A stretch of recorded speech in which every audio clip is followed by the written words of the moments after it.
Recently, we got the most amazing thing that all of us have been waiting for this entire time, a Resident Evil 7 Not a Hero gameplay trailer. So this just wasn't even cinematics or something small, we get to see and delve into the DLC finally, and actually have a first-hand experience on how the DLC is going to look out. Now there's a lot of hidden things in this trailer, a lot of elements as you can probably imagine, so as always I'm AvidExpert and I'll be your guide here to be analyzing the trailer and maybe show you a few things that you missed out originally. So without any further delay, let's just get right into this. The start of the trailer has us seeing Chris exploring the salt mines, so we already know this is the location of the DLC. It is the same salt mines from the original RE7 game. We just get a much bigger and more detailed impression of it within this trailer.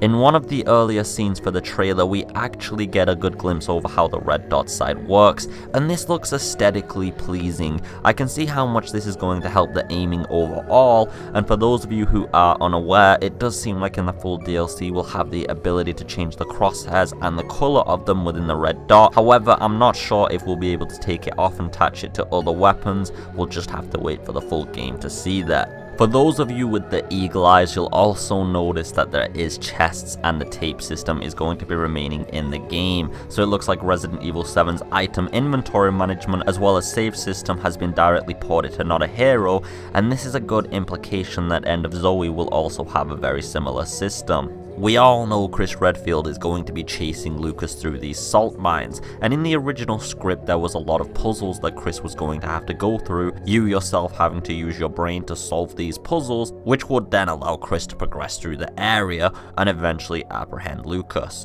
It seems like this is definitely still the plot, and it also seems like the puzzles have been kept into the game, although they have changed immensely. As you explore the salt mines in the DLC, you're going to come across several teammates that are still alive and chained up. It seems like you'll have to then progress into the areas even more, navigate the areas, do some puzzles, and you'll eventually come across the keys to unlock their cells. Now looking at some of the pictures for the DLC that have already been revealed, it is very possible these teammates then might actually help you out in further areas and follow you around, whether you'll be able to use them as a full squad with some mechanics around that, and in Resident Evil 7 this will be the first time we have partner mechanics, but it is also possible considering Lucas's sociopathic and psychopathic mentality that after rescuing them, Lucas abruptly terminates their life. There's also a device that's on Chris's arm, it seems, that's directly tied into this, and for anyone watching at this point, you should definitely get some vibes from the movie Saw here. The device shown in one of the pictures revealed by Capcom is also shown in the trailer, and we finally get an idea of what it is. What is that? It's huge. A shield machine, but the mine has been abandoned for some time.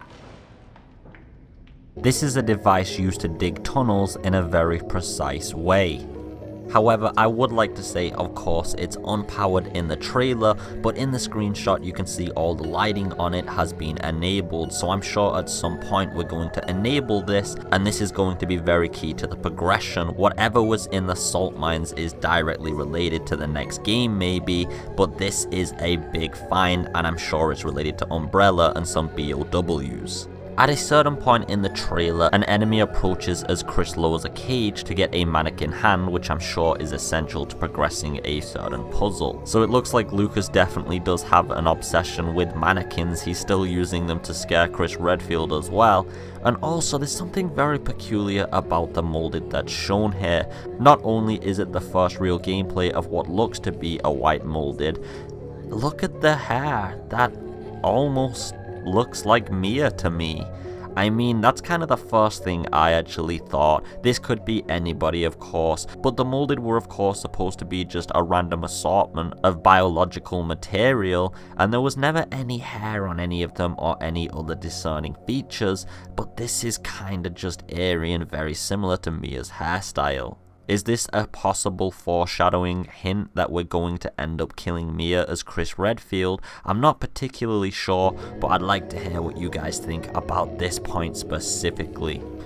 Also, as I made speculations about, there is definitely going to be a combo system in the game, so if this is not your first Resident Evil, you'll be familiar with the combat system in the other games, the dodging system, etc, and it seems like a lot of that is returning in Chris's DLC. I'm not particularly sure if it'll be in End of Zoe, and I would very much doubt it, to be honest, because Chris Redfield is a superhero and Zoe is just a backwaters girl from the Louisiana Bayou. But she did make a cure, so maybe she can kick some ass too. Let me know what you guys think about this video anyway. I hope this has been informative, and I am really looking forward to the DLC after seeing all of this. I can't wait till they reveal some more information about End of Zoe, and just remember guys, at TGS there is a panel going over Not a Hero on the 24th, so I'm sure some more information is going to be revealed there. There's no way they would have just blown this trailer before the actual panel. If you do want to keep up to date with that information, especially on the 24th, hit that subscribe button and also hit the like button if you enjoyed the video.